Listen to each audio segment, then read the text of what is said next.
આવી ગઈ છે અને આખું ઓનલાઈન ફોર્મ કેવી રીતે ભરવું સ્ટેપ બાય સ્ટેપ એક એક વસ્તુ તમારી સામે મૂકતો જઈશ, એટલે ધ્યાનથી વ્યવસ્થિત રીતે પ્રોપર રીતે જે છે એ આખું સમજી લ્યો. તો દોસ્તો હવે આવી રીતે તમે જ્યારે ફોર્મ ભરવા જશો તો ક્યાંથી ભરાશે, તો કે એ ઓજસની જે વેબસાઇટ છે government of Gujarat any website ઉપરથી ફોર્મ ભરાશે. ગૂગલ ઉપર ઓજસ કરીને લખશો એટલે ચોક્કસથી સૌથી પહેલી જે લિંક ખુલે છે ત્યાંથી એના માધ્યમથી તમે ફોર્મ છે એ ભરી શકશો. એટલે સિમ્પલ ખબર પડી ગઈ કે ભાઈ આ ફોર્મ છે એ કેવી રીતે એ ભરાશે. આ પહેલી માહિતી. એટલે આવી રીતે જે ખુલશે હવે આમાં તમે જશો એટલે આ ઓનલાઈન જોબ એપ્લિકેશન સિસ્ટમ જે ગવર્મેન્ટ ઓફ ગુજરાતની છે એના માધ્યમથી આ ફોર્મ ભરાશે. તમે આ તમારું સૌથી પહેલું હોમ પેજ ખુલશે. આ હોમ પેજ ખુલશે એટલે અહીંયા ઓનલાઈન એપ્લિકેશન લખ્યું છે. એ ઓનલાઈન એપ્લિકેશન જે લખ્યું છે એના ઉપર તમે અહીંયા ક્લિક કરશો એટલે તમને આવી રીતે apply, edit, upload photo and signature, confirm અને print application form and pay fees આવી રીતે લખેલું દેખાશે. આમાં સૌથી પહેલો ઓપ્શન તમારે સિલેક્ટ કરવાનો છે અપ્લાય, કારણ કે તમારે અહીંયા અપ્લાય કરવાનું રહેશે. જેવું તમે અપ્લાય કરશો એટલે આવી એક વિન્ડો ખુલશે. અહીંયા સિલેક્ટ ઉપર ક્લિક કરશો એટલે અહીંયા 3 ઓપ્શન તમને દેખાશે. ગુજરાત પંચાયત સેવા પસંદગી બોર્ડ, ગુજરાત ગૌણ સેવા પસંદગી મંડળ અને એની નીચે સ્પીપા. આમાંથી તમારે ગુજરાત ગૌણ સેવા પસંદગી મંડળ એ તમારે સિલેક્ટ કરી લેવાનું રહેશે. ગુજરાત ગૌણ સેવા પસંદગી મંડળ સિલેક્ટ કર્યું એટલે સીધું ત્રીજી વિન્ડો છે એ આવી કંઈક ખુલશે. આ જે વિન્ડોમાં તમે જોશો એટલે અહીંયા ચોથું સૌથી છેલ્લે રેવન્યુ તલાટી ક્લાસ 3 આવું એક ઓપ્શન છે આવે છે અને અહીંયા બાજુમાં તમે જોશો તો એપ્લાય અને અહીંયા ડિટેલ્સ આ 2 ઓપ્શન આવે છે. હવે દરેક મિત્રોને અહીંયા ડિટેલ્સ નામનું જે ઓપ્શન છે એ ડિટેલ્સ નામનું ઓપ્શન એક વખત જોઈ લેજો.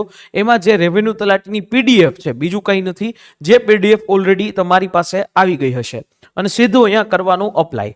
બરાબર, અપ્લાય કરી નાખવાનું. હવે જુઓ અપ્લાય કરશો એટલે આવી પ્રકારની એક વિન્ડો છે એ ઓપન થશે. બરાબર, અહીંયા લખ્યું હોય છે પાછું click here for more details. બરાબર, અને એક ઓપ્શન છે એ અહીંયા છે એપ્લાય નાવ અને આખું એ ફોર્મ છે. રેડી, અહીંયા જે છે ફોર્મ 20 વર્ષથી લઈ અને 35 વર્ષની એજ વાળા ભરી શકે છે. પણ અહીંયા એસસી, એસટી, એસસીબીસી, ઈડબ્લ્યુએસ એ બધા જ લોકોને એજ રિલેક્સેશન મળવા પાત્ર રહેશે. એટલે આ વસ્તુ થઈ ગઈ. હવે જેવું અહીંયા અપ્લાય ઉપર ક્લિક કરશો એટલે પછી નેક્સ્ટ વિન્ડો કંઈક આવી ઓપન થશે. હવે અહીંયા નેક્સ્ટ વિન્ડોની અંદર અહીંયા લખ્યું છે રજિસ્ટ્રેશન નંબર અને date of birth. Registration number જે છે એ તમારી ધારો કે રજિસ્ટ્રેશન નંબર એટલે શું. હવે ઘણા બધા ઉમેદવારોએ જે લોકો વારંવાર ઓજસ ઉપર ફોર્મ ભરી રહ્યા હોય તો એ લોકોને વારંવાર ફોર્મ ન ભરવું અને કેટલીક ડિટેલ્સ છે એ સેવ કરેલી હશે તો એમની પાસે OTR one time registration number હશે. જો તમે વન ટાઈમ રજિસ્ટ્રેશન નંબર તમને યાદ નથી તો અહીંયા ફોરગેટ રજિસ્ટ્રેશન નંબર એ કરી અને એ તમે જોઈ શકશો. નામ નંબર તમારા નંબર નાખીને તમારી date of birth, mobile number અને ડેટ ઓફ બર્થથી તમને OTR નંબર ખબર પડી જશે. પણ જે મિત્રો છે સૌથી પહેલી જ વખત ફોર્મ ભરે છે તો એ મિત્રો જે છે એ અહીંયા સ્કીપ કરીને સીધું એ ફોર્મ ભરે એટલે તમને અહીંયા ડાયરેક્ટલી એ ફોર્મ ભરવાનું પેજ છે એ ઓપન થશે. જે લોકો OTR એટલે કે વન ટાઈમ રજિસ્ટ્રેશનથી ફોર્મ ભરશે એ લોકોએ અહીંયા અપ્લાય વિથ OTR તરીકે એ કરી દેવાનું. વન ટાઈમ રજિસ્ટ્રેશન નંબર છે એનાથી ક્લિક કરી દેવાનું. બરાબર, એટલે આવી રીતે બાકી જે છે એ સ્કીપનું ઓપ્શન છે એ જોવાનું એટલે ત્યાં કરી લેવાનું. બરાબર, હવે એના પછી જેવું તમે સ્કીપ કરો એ તમે આવશો નેક્સ્ટ વિન્ડો કંઈક આવી ખુલશે. બરાબર, અહીંયા લખ્યું હશે રેવન્યુ તલાટી ક્લાસ 3 અને GSSB 2025-26 અને 301મો નંબર છે એ અહીંયા તમારો લખાયેલો હશે. હવે આટલી વસ્તુ થઈ ગઈ. હવે શું થશે તો કે અહીંયા તમારી પર્સનલ ડિટેલ્સ છે, પર્સનલ માહિતી જે છે એ તમારે આપવાની રહેશે. બરાબર, અહીંયા તમારે મિસ્ટર હોય તો મિસ્ટર, મિસ હોય તો મિસ, મિસિસ હોય તો મિસિસ એ તમારે લખવાનું. અહીંયા તમારી સરનેમ, અહીંયા તમારા જે તમારું પહેલું નામ. હવે અહીંયા તમારું જે નામ છે એ તમારું ધોરણ 10 છે ને 10મા ધોરણની જે માર્કશીટ હોય ને એ માર્કશીટની મુજબ લખવાનું. ઘણા બધા લોકો હોય કે કુમાર હોય, લાલ હોય, તો એવી રીતે ધોરણ 10ની માર્કશીટમાં જે પ્રમાણે તમારું નામ છે એમ રીતે લખવાનું. અહીંયા તમારી સરનેમ, અહીંયા તમારું નામ અને અહીંયા તમારું પપ્પાનું નામ. બહેનો, જે બહેનોએ લગ્ન કર્યા છે એ લોકોએ હસબન્ડનું નામ લખવાનું રહેશે. બરાબર, અને અહીંયા એ જે પણ હોય એમનું ઉમેદવારનું મમ્મીનું નામ, માતાનું નામ લખવાનું. અહીંયા તમારી જેન્ડર, મેલ હોય તો મેલ, ફિમેલ હોય તો ફિમેલ. અહીંયા તમારી ડેટ ઓફ બર્થ અને અહીંયા તમારું મેરિટલ સ્ટેટસ. હવે જે મેરેજ કરેલા હોય તો એમણે મેરિડ લખવાનું. જે લોકો અનમેરિડ હોય તો અનમેરિડ, અને સેપરેટેડ હોય એટલે સેપરેટેડ, ડિવોર્સી હોય તો સેપરેટેડ તરીકે આખું ઓપ્શન સિલેક્ટ કરવાનું. અને પછી આવી અહીંયા તમારી કેટેગરી. હવે અહીંયા જે કેટેગરી છે એમાં અલગ અલગ કેટેગરીઝ આવશે. જેમ કે જનરલ કેટેગરી. જનરલ કેટેગરી વાળાએ બીજું કોઈ એનું સર્ટિફિકેટ અનામત માટે રાખવાનું હોય નહીં. એના પછી આવે ઈડબ્લ્યુએસ. તો ઈડબ્લ્યુએસ વાળા મિત્રો હોય તો એને સર્ટિફિકેટ એ આપવામાં આવ્યું હોય. ઈડબ્લ્યુએસ નો જો લાભ લેવા માંગે તો એ સર્ટિફિકેટ છે એમણે અહીંયા આપવું પડે. એનો નંબર છે લખવાનો થાય. બીજું કોઈ અપલોડ અત્યારે નથી કરવાનું, પણ એનો નંબર છે લખી દેવાનો થાય. પછી તો કે એસસી હોય તો એમનું સર્ટિફિકેટ હોય, કાસ્ટ સર્ટિફિકેટ. ઓબીસી હોય એટલે કે એસસીબીસી હોય તો એમનું નોન ક્રિમિનલ સર્ટિફિકેટ નંબર અને સાથે સાથે કાસ્ટ સર્ટિફિકેટ, આ બંને તમારે નાખવાના થાય. એવી રીતે તમામ માટે હોય. જેમ કે હું અહીંયા તમને બતાવું છું કે માની લ્યો કે તમે અહીંયા એસીબીસી સિલેક્ટ કર્યું, ફોર એક્ઝામ્પલ એસીબીસી સિલેક્ટ કર્યું, તો તમારે અહીંયા કાસ્ટ સર્ટિફિકેટ નંબર. હવે આ કાસ્ટ સર્ટિફિકેટ નંબર એટલે શું? તો કે તમે એસીબીસી કાસ્ટની અંદર આવો છો તો તમને માટે સામાજિક અને શૈક્ષણિક રીતે પછાત છો એવું એક સર્ટિફિકેટ આપવામાં આવ્યું હોય. કાં તો એ પીળા કલરમાં હોય અથવા તો સફેદ કલરમાં હોય. એ સર્ટિફિકેટ છે એ તમારે અહીંયા નાખી દેવાનું. એનો નંબર નાખવાનો અહીંયા. પછી એ તમને ક્યારે ઇસ્યુ કર્યું છે એ નાખી દેવાનું. અને એ તમને ક્યાંથી કાઢ્યું છે તો કે ગુજરાતમાંથી કાઢ્યું હોય તો ગુજરાતમાં. અને એની નીચે અહીંયા નોન ક્રિમિલિયર સર્ટિફિકેટ નંબર નાખવાનો રહેશે. નોન ક્રિમિલિયર સર્ટિફિકેટની અહીંયા ડેટ નાખવાની રહેશે. હવે નોન ક્રિમિલિયર સર્ટિફિકેટ છે ને, જે અહીંયા 3 નાણાકીય વર્ષ હોય, 3 નાણાકીય વર્ષ એ મુજબ તમારે કરવાનું થાય. બરાબર, એ ચેક કરી લેજો કે એ અત્યારે હાલમાં વેલિડ છે કે નહીં. બીજી વાત કે નોન ક્રિમિલિયર સર્ટિફિકેટ છે એમાં તમે જોશો, ફોર એક્ઝામ્પલ 1 2 3 4 5 રીતે નંબર આપ્યા છે અને ઓબ્લિક કરીને જે વર્ષે કાઢ્યું હોય, ધારો કે 2025 કાઢ્યું હોય તો 2025 હોય. પણ તમારે એ નોન ક્રિમિલિયર સર્ટિફિકેટનો નંબર જે હોય, આ જે નંબર છે ફોર એક્ઝામ્પલ, તો એ પણ લખી શકો. અને અહીંયા તો તમે એની ડેટ તો આપો જ છો. ડેટ જે છે એ તમારે અહીંયા દઈ દેવાની આવે.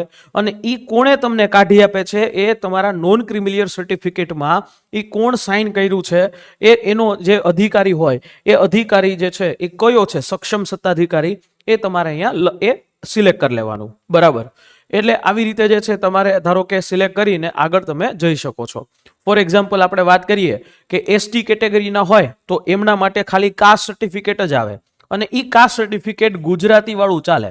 બરાબર, અહીંયા ઇંગ્લિશ વાળું હોય નહીં તો ચાલશે. ગુજરાતી વાળું હોય એ જ અહીંયા જોશે. બરાબર, કાસ્ટ સર્ટિફિકેટ નંબર અહીંયાની એ ક્યારે કાઢવામાં આવ્યું અને એ કયા રાજ્યમાંથી કાઢવામાં આવ્યું. એવી રીતે ઈડબ્લ્યુએસ વાળા માટે કે ઈડબ્લ્યુએસ નો કાસ્ટ એનો નંબર છે, સર્ટિફિકેટ નંબર ક્યારે કાઢવામાં આવ્યું છે એ આપી દેવાનો. અને અહીંયા એ કોણે, કયા એવા અધિકારીએ ઈડબ્લ્યુએસ સર્ટિફિકેટ એ મંજૂર કર્યું, એ સક્ષમ સત્તાધિકારી, અને અહીંયા એ કયા રાજ્યમાંથી કાઢ્યું છે એની ડિટેલ તમારે આપી દેવાની. બરાબર, પછી એવી જ રીતે એસટી વાળા મિત્રો હોય એટલે કે અનુસૂચિત જનજાતિ વાળા મિત્રો, એમને પણ અહીંયા કાસ્ટ સર્ટિફિકેટ નંબર આપી દેવાનો. બરાબર, અહીંયા કાસ્ટ સર્ટિફિકેટની ડેટ આપી દેવાની. અને અહીંયા કાસ્ટ સર્ટિફિકેટ કયા રાજ્યમાંથી કાઢવામાં આવ્યું છે એની ડિટેલ છે એ આપી દેવાની. જેવું આ કરશો એટલે સીધું જે છે એ કમ્યુનિકેશન ડિટેલ્સ છે એ તમને પૂછશે. તમારું અત્યારનું જે એડ્રેસ હોય એ તમારે અહીંયા લખી દેવાનું રહેશે. એ સ્ટેટ એટલે કે ગુજરાત રાજ્ય, ડિસ્ટ્રિક્ટ જે તમારો હોય એ, અહીંયા એનો તાલુકો અને અહીંયા પિનકોડ. જો આ સેમ વસ્તુ હોય તો સેમે સેમ તમારે અહીંયા ટાઈપ કરી દેવાનું રહેશે. બરાબર, પરમનન્ટ એડ્રેસ તમારે સેમ હોય તો એ જ રીતે રાખવાનું. અહીંયા મોબાઈલ નંબર એવો જ આપવાનો રહેશે કે જે મોબાઈલ નંબર ચાલુ હોય, કારણ કે આવનારા સમયમાં ઓટીપી થી માંડીને બધી જ વસ્તુઓ છે એ એમાં જશે. એટલે એવો મોબાઈલ નંબર આપજો. બરાબર, મોબાઈલ નંબર અહીંયા નાખવાના. નેશનાલિટી તો ઇન્ડિયન જ હોય. અહીંયા તમારે ઈમેલ આઈડી આપી દેવાનું, કારણ કે ઈમેલ આઈડીમાં પણ એક ઓટીપી છે એ જનરલી જતો હોય છે. મોબાઈલ નંબર ની સાથે સાથે ઈમેલ આઈડીમાં પણ ઓટીપીસ છે એ જનરલી જાતો હોય છે. એટલે એ તમારે ડિટેલ છે એ તમારે અહીંયા આપી દેવાની. જેવું આ આપ્યો એટલે એના પછી નેક્સ્ટ ડિટેલ છે આવી કંઈ ખુલે. એટલે એમાં એમ કહે છે કે શું તમે રમતગમતના વધારાના ગુણ મેળવવા માંગો છો. જો હવે રમતગમતનું સર્ટિફિકેટ હોય, જે મિત્રો રમતગમતનું સર્ટિફિકેટ છે એ ધરાવે છે સ્ટેટ લેવલનું અથવા તો નેશનલ લેવલનું અથવા તો ઇન્ટરનેશનલ લેવલનું, એ જે પણ રમતમાં ધરાવતા હોય અહીંયા સિલેક્ટ કરી દેવાનું. કારણ કે એને સિલેક્શનની અંદર ચાન્સીસ વધી જશે, પ્રાયોરિટી વધી જશે, માર્ક છે એ વધી જશે. અને એટલા માટે જે પણ મિત્રો હશે એ મિત્રો ધારો કે એ ધરાવે છે આ પ્રકારનું સર્ટિફિકેટ એ ધરાવે છે, તો ચોક્કસથી છે તમે તમારો જે ડિટેલ્સ છે એ આની અંદર શેર કરી શકશો, તમે એની અંદર આપી શકશો, બરાબર છે. એટલે એના તમને માર્ક મળશે. હવે માની લો કે તમે દિવ્યાંગ છો, તો અહીંયા દિવ્યાંગ માટે દિવ્યાંગ હોય તો યસ કરી દેવાનું, નો હોય તો નો કરી દેવાનું. જો યસ કર્યું તો તમને દિવ્યાંગનું સર્ટિફિકેટ, એ ડેટ એ ક્યારની છે, સર્ટિફિકેટનો નંબર શું છે અને કોણે એ સર્ટિફિકેટ કાઢીને આપ્યું છે એ તમારે અહીંયા નાખી દેવાનું, બરાબર. તમને બેઝિક નોલેજ ઓફ કમ્પ્યુટર છે, હા, બરાબર. પછી જો વિધવા ઉમેદવાર હોય તો યસ કરવાનું, પણ જો વિધવા ઉમેદવાર હશે તો એને વિધવા ઉમેદવારનું સર્ટિફિકેટ આપવું પડે, બરાબર. નો હોય તો ના પાડી દેવાની. જો તમે એક્સ સર્વિસમેન હોય તો એની ડિટેલ તમારે અહીંયા ભરવાની. એ આર્મી, નેવી, એરફોર્સ કેમાંથી છે, હોય તો યસ કરી દેવાનું, નો હોય તો ના પાડી દેવાની. અને ક્યાંથી ક્યાં તારીખ સુધી તમે એમાં સર્વિસ કરી છે એ તમારો જે એક્સ સર્વિસમેનનો આઈડેન્ટિટી કાર્ડ નંબર હોય એ નાખી દેવાનો, ક્યારે ઇસ્યુ કર્યું અને કોણે ઇસ્યુ કર્યું. પછી અહીંયા જો તમે કરન્ટલી ગુજરાત ગવર્મેન્ટના એમ્પ્લોય હોય, કર્મચારી હોય, તો આ પ્રકારની ડિટેલ એ ભરવાની. હોય તો યસ, અને ક્યારે જોઈન કર્યું છે અને કયા ડિપાર્ટમેન્ટમાં એની ડિટેલ તમારે આપી દેવાની. એના પછી અહીંયા તમારે ભાષાકીય માહિતી આપી દેવાની. 3 ની અંદર છે અહીંયા તમારે સાઇન જે છે યસ યસ યસ યસ એટલે કે રાઈટ કરી દેવાનું. અને પછી આવ્યું તમારું એજ્યુકેશન ડિટેલ. હવે એજ્યુકેશન ડિટેલમાં આ વખતે આ રિક્રુટમેન્ટ રૂલ્સની અંદર શું થયું તો કે પહેલા ગુણ સેવા છે એ જે સ્ટુડન્ટ, જે ઉમેદવાર ફાઇનલ યરમાં છે અથવા તો જે ઉમેદવાર એ લાસ્ટ સેમેસ્ટરમાં હોય તો એના માટે એલિજિબલ નહોતું કરતું. પણ આ વખતે ગુણ સેવાએ એની ગ્રેજ્યુએટની સાથે સાથે જે ઉમેદવાર તાજેતરમાં હમણાં જ પરીક્ષા દઈને નીકળશે, ફાઇનલ યર ગ્રેજ્યુએશન હજી કમ્પ્લીટ નથી થયું અથવા તો લાસ્ટ યરમાં છે, એવો પણ ભરી શકશે. જો એ લોકો એ હોય તો એના માટે સ્પેશિયલી છે આવી રીતે આવશે, select appeared for last semester and graduation અથવા તો રિઝલ્ટ અવેટેડ, તો એને અહીંયા રાખી દેવાનું. અહીંયા પર્સન્ટેજનો જેવું સિલેક્ટ કરશે એટલે પર્સન્ટેજ બધું નહીં થઈ જાય, અહીંયા નોટ એપ્લિકેબલ આવી જાય. અને અહીંયા તમારું જે ઇન્સ્ટિટ્યૂટ નેમ છે, યુનિવર્સિટી નેમ લખી દેવાનું. અને અહીંયા કયા વર્ષમાં પાસિંગ થશે એ વસ્તુ તમારે કરી દેવાની. જે મિત્રો ગ્રેજ્યુએટ છે, સ્નાતક છે, એને તો એની ગ્રેજ્યુએટ લખી દેવાનું. એની ગ્રેજ્યુએટ તમે લખી નાખો એટલે પછી જે છે એ તમને અહીંયા પર્સન્ટેજ ડિટેલ, પર્સન્ટાઇલ ડિટેલ પૂછે. હવે જીટીયુ વાળા ઘણા બધા મિત્રો હશે, અથવા તો જે સ્પેશિયલી આપણે વાત કરીએ સીજીપીએ તમારા રિઝલ્ટમાં હોય, ઘણા લોકોને પર્સન્ટેજ હોય. એટલે સીજીપીએ હોય તો તમારે ગૂગલ ઉપર જઈ સીજીપીએ ટુ પર્સન્ટેજ કન્વર્ટર કરી નાખવાનું, અને એ જે પર્સન્ટેજ તમને મળે એ તમારે અહીંયા નાખી દેવાના. તમારો જે પણ ક્લાસ હોય, એટલે કે distinct first class, second class, distinction, એ રાખી દેવાનું. જો તમને આવો કોઈ ક્લાસ ન આપ્યો હોય તો નોટ એપ્લિકેબલ એ ને એ કરી દેવાનું. સીજીપીએ વાળા હોય એને નોટ એપ્લિકેબલ કરી દેવાનું. અહીંયા તમારી જે યુનિવર્સિટીનું નામ લખી દેવાનું, અહીંયા સ્ટેટ, અહીંયા પાસિંગ યર, અને અહીંયા જે છે એ લાસ્ટ ટ્રાયલ સીટ નંબર લખી દેવાના. જે છેલ્લું સર્ટિફિકેટ તમારું હોય એનો નંબર લખી દેવાનો. હવે બીજી વાત કે માની લ્યો કે તમે જે તમારું ગ્રેજ્યુએશન 3 વર્ષની જગ્યાએ 4 વર્ષ થાય છે, તો તમારે અહીંયા 2 ટ્રાયલ લખી દેવાની. જો 4 વર્ષની જગ્યાએ 5 વર્ષ થાય તો તમારે અહીંયા જે છે ટ્રાયલ 1ની જગ્યાએ 2 વધી જાય, એટલે કે એ તમારે વધારતી જવાની. અને એના પછી જે છે નેક્સ્ટ આવે છે, બરાબર. તમે સીધું સેવ કરીને આગળ જશો એટલે પછી જે છે એ તમારું એક એપ્લિકેશન નંબર છે એ તમારો આવી રીતે આવશે, બરાબર છે. અહીંયા તમને લખેલું હશે યોર એપ્લિકેશન નંબર, ને અહીંયા એ એપ્લિકેશન નંબર લખેલું હશે, અહીંયા તમારું નામ આપી દીધું હશે. એટલે આનો મતલબ એવો થયો, જેવું તમે સેવ કરશો એટલે એનો મતલબ એવો થશે કે તમારું જે એપ્લિકેશન છે, જે ડેટા છે એ સેવ થઈ ચૂક્યો છે. હજી સુધી આ એપ્લિકેશન જે છે કન્ફર્મ નથી થઈ, બરાબર. હવે આના બાદ તમારે શું કરવાનું તો કે તમારે અહીંયા જવાનું રહેશે. શું તો કે ઓનલાઈન એપ્લિકેશનમાં જઈ અને ત્યાંથી અપલોડ ફોટો, સિગ્નેચર જે છે એ પણ કરી શકશો. 2 જગ્યાએ આવશે, અહીંયા અને અહીંયા, બંને જગ્યાએ. એટલે ફોટો ને સિગ્નેચર છે એ તમારે અપલોડ કરી દેવાની, બરાબર. ફોટો અને સિગ્નેચર જે એવી અપલોડ કરવી કે જે છેલ્લા 1 વર્ષની હોય, બરાબર. છેલ્લા 1 વર્ષનો જે તાજો ફોટો હોય ને એ અપલોડ કરજો, 3-4 વર્ષ જૂનો ફોટો નહીં. અરે એવું હોય તો મોબાઈલમાંથી ફોટો જે છે એ પાડી અને કરી શકો છો, એ અપલોડ કરી દેવાની, બરાબર. અપલોડ કરી એટલે એ માટે જે છે અહીંયા એપ્લિકેશન નંબર છે એ તમારા મોબાઈલ નંબરમાં આવશે, તમારા ઈમેલ આઈડીમાં આવશે. એ એપ્લિકેશન નંબર નાખી, ડેટ ઓફ બર્થ નાખી, કેપ્ચા કોડ નાખી અને તમે અપલોડ છે એ કરી શકશો. પણ તાજો છેલ્લા 1 વર્ષ જૂનો આ ફોટો કરશો, જેથી કરીને તમને ક્યાંય વાંધો ન આવે. અને એ રીતે તમે જુઓ પછી જે છે તમે એ અપલોડ કરી અને ફી ભરવા માટે આવશે. કારણ કે આમાં એવું છે કે અનામત કેટેગરીએ પણ 400 રૂપિયાની ફી ભરવાની રહેશે અને જે બિન અનામત કેટેગરી છે એને 500 રૂપિયાની ફી ભરવાની રહેશે.